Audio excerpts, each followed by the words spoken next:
नमस्कार, मी कीर्ती गायकवाड। स्वागत आहे आपलं आय न्यूज 28 मध्ये।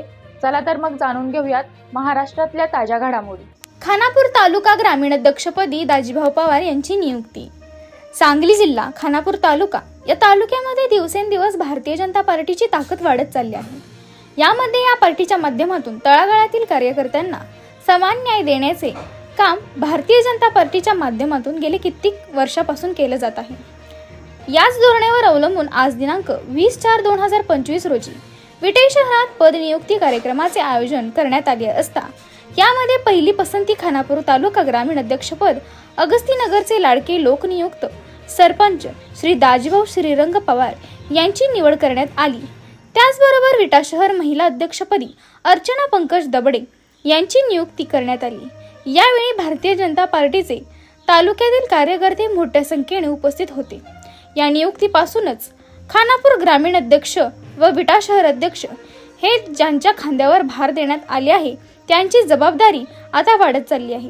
त्यांनी दिलेल्या जबाबदारीस पात्र ठरून गोरगरिबांच्या अडचणीला सोडवायचे प्रयत्न करायचे आहेत, असे जिल्हा परिषदेचे माजी सभापती भारतीय जनता पार्टीचे प्रमुख कार्यकर्ते ब्रह्मानंद शेठ पडळकर यांनी दोघांनाही भावी वाटचालीस शुभेच्छा देताना सांगितले। इंडिया न्यूज 28 पुणे विभाग प्रमुख दिलीप गायकवाड। उपस्थित असणारे आमचे नेते समाज कल्याणचे माजी सभापती ब्रह्मानंद पडळकर साहेब, सांगली जिल्ह्याचे भाजपचे महामंत्री विराजी काळेबाग साहेब, जयवंत भाऊ, विष्णुपंत आर्मी, संदीप्ता तेरडोंबरे, शुभांगी ताई, आपल्या भाजपचे सर्व पदाधिकारी, तालुक्यातून आलेले सर्व ज्येष्ठ मंडळी, माता भगिनी, आज खानापूर तालुका ग्रामीण मंडळचा अध्यक्ष आणि विटा शहरचा अध्यक्ष निवड जाहीर झालेले आहे। शुभांगीताई म्हणल्या, शुभांगीताई तशा मला 2011 सालापासून ओळखतात। त्या म्हणल्या तेव्हापासून तुमची इच्छा होती की तालुका अध्यक्ष म्हणून निवड व्हावी। काही इच्छा असणं गैर नाही, पण तिची वेळ यायला लागते। त्या 2 ते 3 वर्षाच्या कालखंडात आम्ही पडळकर साहेबांच्या जवळ गेल्यानंतर, मी पूर्वीपासून साहेबांच्या जवळ आहे, परंतु त्या 2 ते 3 वर्षात साहेबांच्या आम्ही ज्यावेळी फार जवळ गेलो त्यावेळी त्यांनी आम्हाला प्रचंड ताकद द्यायचं काम केलं। गावच्या विकासासाठी असो किंवा तालुक्यात कार्यकर्त्यांचं काम करण्यासाठी असो त्यांनी आम्हाला प्रचंड ताकद दिलेली आहे। राजकीय वरदहस्त असल्यामुळेच आम्ही सर्व गोष्टी ह्या मिनिट करू शकतोय खाली।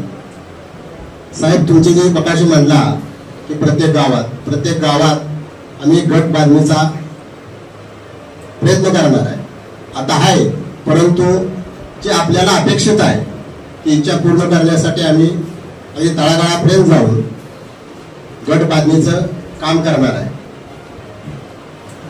आता भाजप हा सर्वसामान्य घरातल्या माणसाला उच्च पदापर्यंत जाण्यासाठीचा हा एक प्लॅटफॉर्म देणारा पक्ष आहे। त्या पक्षात सर्वसामान्य माणसाला अगदी न्याय मिळतोय। त्याची अनेक उदाहरणं या पक्षात आहेत। त्याला घराणेशाहीचा कसलाही वारसा लागत नाही, सर्वसामान्य कुटुंबातला माणूस सुद्धा वरपर्यंत जाऊ शकतो, असे एक संघटनेचं काम या पक्षाच्या माध्यमातून करता येतंय। आज मला आपल्या महाराष्ट्राचे लोकनेते आमदार गोपीचंद पडळकर साहेब आणि माजी समाज कल्याण सभापती ब्रह्मानंद पडळकर साहेब यांनी व भारतीय जनता पक्षाच्या पक्षश्रेष्ठींनी मला तालुका अध्यक्ष पदाची संधी दिली आणि काम करायची एक मोठी संधी उपलब्ध करून दिली। त्याबद्दल मी त्यांच्या मनापासून अभिनंदन करतो आणि थांबतो। जय हिंद, जय भारत।